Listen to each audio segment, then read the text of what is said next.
तो छोड़ते थे। आदरणीय अध्यक्ष जी, सम्मानित मंच, किसान बिरादरी के सरदारों, नौजवान साथियों, मेरी माताएं, बहनें, बच्चों, पुलिस प्रशासन के लोग, पत्रकार बंधु, मुद्दा इस गांव में, क्योंकि कई लोग गए इस क्षेत्र से और सबसे पहले इस क्षेत्र से जो ट्रैक्टर गए होंगे उन किसानों का फोन आया। उन्होंने कहा कि कई ट्रैक्टर यहां से है और हम आना चाहते हैं, यहां से पुलिस रास्ते में नहीं आने देती। मतलब ये पहली बार लगा कि इस क्षेत्र से ट्रैक्टर भी आंदोलन में हिस्सा ले लेते हैं। ये पूरे देश का मसला है। इसको पहले बांटा गया पंजाब हरियाणा में, फिर इसको बांटा गया उत्तर प्रदेश राजस्थान के कुछ सीमाओं में, फिर इसे कहा कि ये तो सरकार का आंदोलन है, फिर कहा कि एक बिरादरी का आंदोलन है। 8-10 टुकड़ों में इस आंदोलन को बांटने की कोशिश करेंगे। ये नहीं कहा कि यह आंदोलन किस मुद्दे पे है।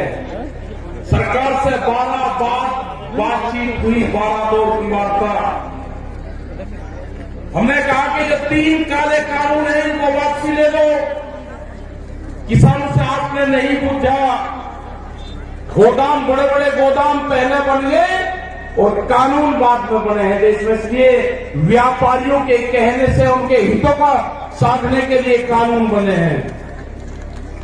हमने कहा कि एमएसपी में कानून नहीं है। आज भी राजस्थान के बहुत लोग, जब हम भरतपुर से आ रहे थे, ट्रैक्टर टोलियों में अपने परिवार के साथ माफी के क्षेत्र के लोग जा रहे थे, जाते हुए हमने उनको रोका।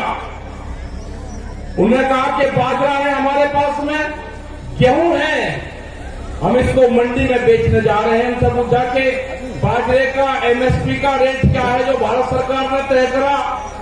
उन्होंने कहा कि हमको नहीं पता क्या रेट है।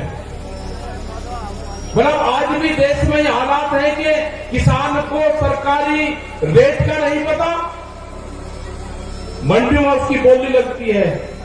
जो किसान अपने घर से अनाज लेकर चला गया, व्यापारी उसकी बोली लगाएगा, उसको उसकी कीमत का नहीं पता कि क्या मिलेगा। बाजरे का 2100 रुपए का भाव है। हमने कहा कि आपको कहना कि जो सरकारी रेट है उसके कम पे मैं खरीद नहीं करूंगा, आप वहीं पे बैठ जाना। वो 1100 से 1200 रुपए में बाजरे को बेच पाएगा किसान, 1400 और 1500 रुपए में गेहूं को बेच पाएगा। जब उसकी फसल 1 महीने बाद में उसकी फसल आ जाएगी, उसके घर में अनाज रखा उसको बेचने गया है। लड़ाई यही है। लड़ाई किसी जाति की नहीं है। लड़ाई है कि एमएसपी पे कानून बने। मिनिमम सपोर्ट प्राइस जो है 1975 रुपए से कम पे गेहूं का भाव नामित हो। वो चाहे सरकार खरीदे या कोई व्यापारी खरीदे, उसके कम पे खरीदना हो। 2100 रुपए के आसपास का बाजरे का रेट है। बाजरा उसके कम पे खरीदना हो। मक्का 1700-1800 रुपए का रेट है, उससे कम पे खरीदना हो। धान में 1800 रुपए से कम पे खरीदना हो। ये है कानून। इसके लिए लड़ाई वहां पर चल रही है। 100 दिन के आसपास लोग आ रहे हैं। सरकार तैयार नहीं है। सरकार ने कहा कि किसान की जब फसल की कटाई होगी, किसान अपने खेत में आ जाएगा, आंदोलन अपने आप खत्म हो जाएगा।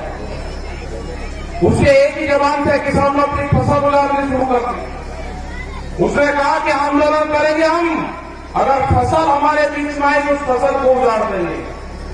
आपने हरियाणा, पंजाब, उत्तर प्रदेश, राजस्थान की जगह में बहुत किसान उजाड़ी फसल। हमने कहा कि फसल को बर्बाद न करो, ये आंदोलन भी चलेगा, ये फसल भी किसान काटेगा। ये आंदोलन कितना लंबा चलेगा ये तो नहीं कह सकते, लेकिन जो 40 लोग हैं, जो कमेटी के लोग हैं 40, उनके पीछे पंचायतें हैं, उनके पीछे सरपंचों का हाथ है। उसके पीछे पूरे हिंदुस्तान के किसान ने आस्था जताई है कि दिल्ली में चलने वाला धरना मेरे फसलों के रेट तय करेगा। ये लड़ाई बड़े पूंजीपति से है, सरकार उनकी सपोर्ट में है। ये लड़ाई वही है जो जमींदारों के खिलाफ होती थी, ये लड़ाई वही है जो राजाओं के खिलाफ होती थी। वो लड़ाई भी अनाज की लड़ाई थी, ये लड़ाई भी अनाज के रेट की लड़ाई है।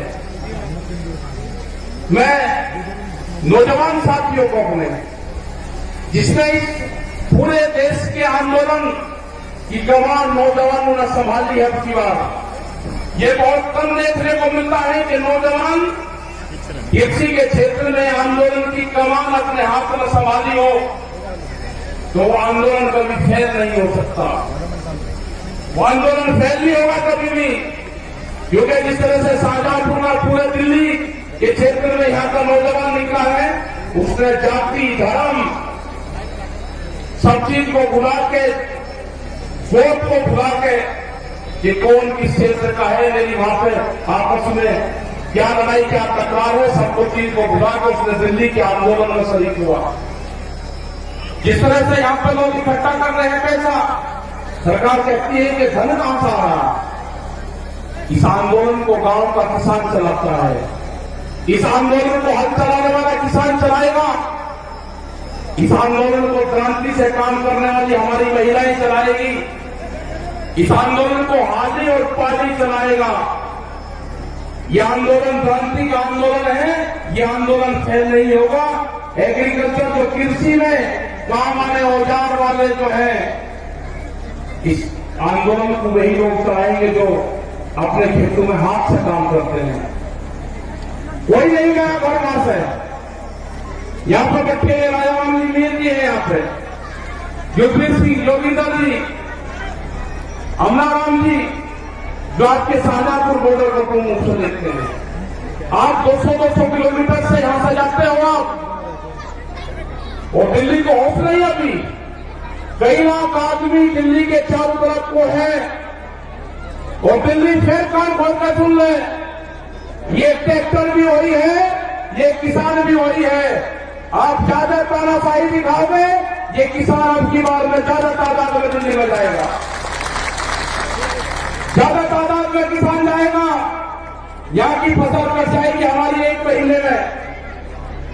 ये कह रहे कि किसान ट्रैक्टर से नहीं आएगा दिल्ली, ये किसान दिल्ली ट्रैक्टर से ही आएगा। जब इसको दिल्ली कोच करेंगे, ये किसान अपना ताम झाम लेकर आएगा। हर क्रांति होगी देश में, खेत में चलने वाला हर औजार वो साथ लेकर आएगा। जब जब भी बड़ी बड़ी लड़ाइयां हुई, उसमें साथ लेकर चला है। वो जानते हैं ये कौन सा क्षेत्र है, ये बेहद क्रांतिकारियों का क्षेत्र राजस्थान। बड़ी बड़ी लड़ाइयां यहां पर लड़ी गई, ये किसान पीछे नहीं हटेगा। जो मेरा नौजवान साथी है वो पीछे नहीं हटेगा।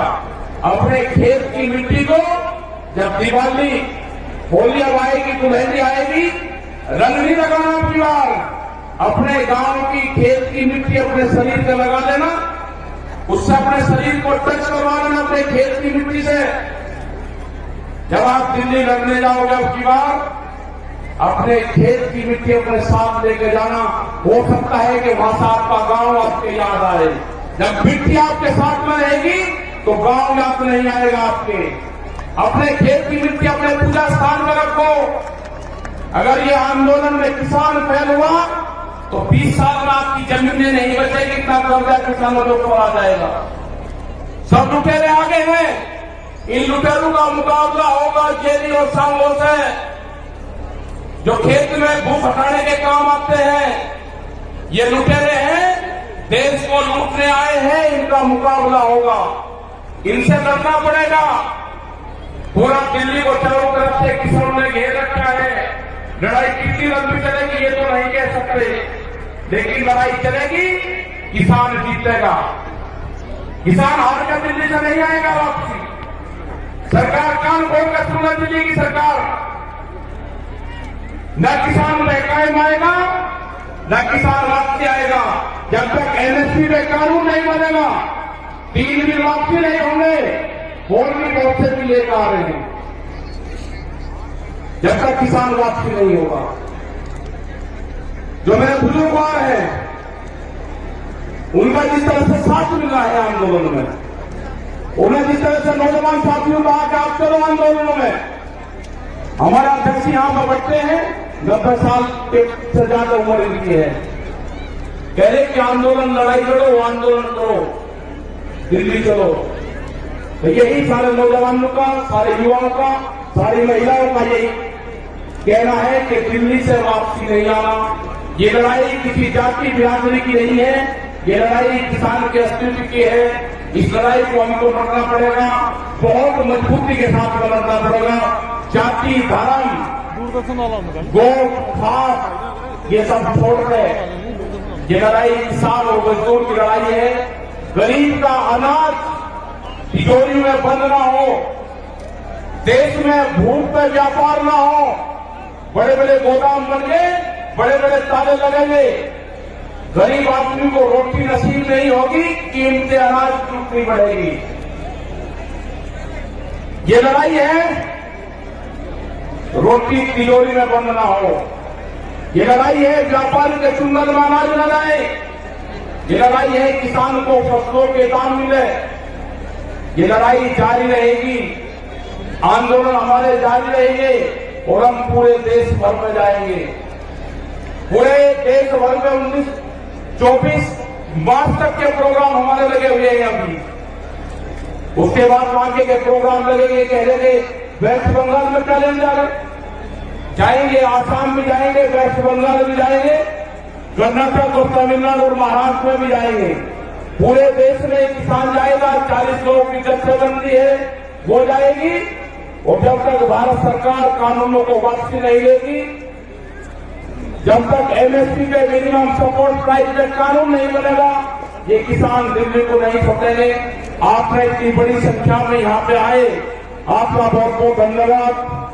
यहाँ पे जो ये मैदान है, जो कुश्ती मैदान है, भैरव बाबा का मैदान यहाँ पे है, उनको नमन करते हैं। इस पूरे क्षेत्र को, जो पहाड़ी क्षेत्र में यहाँ पर प्रोग्राम लाए के 81 गांव में जो प्रोग्राम किया, आपका धन्यवाद। जय हिंद, जय भारत, जय राजस्थान।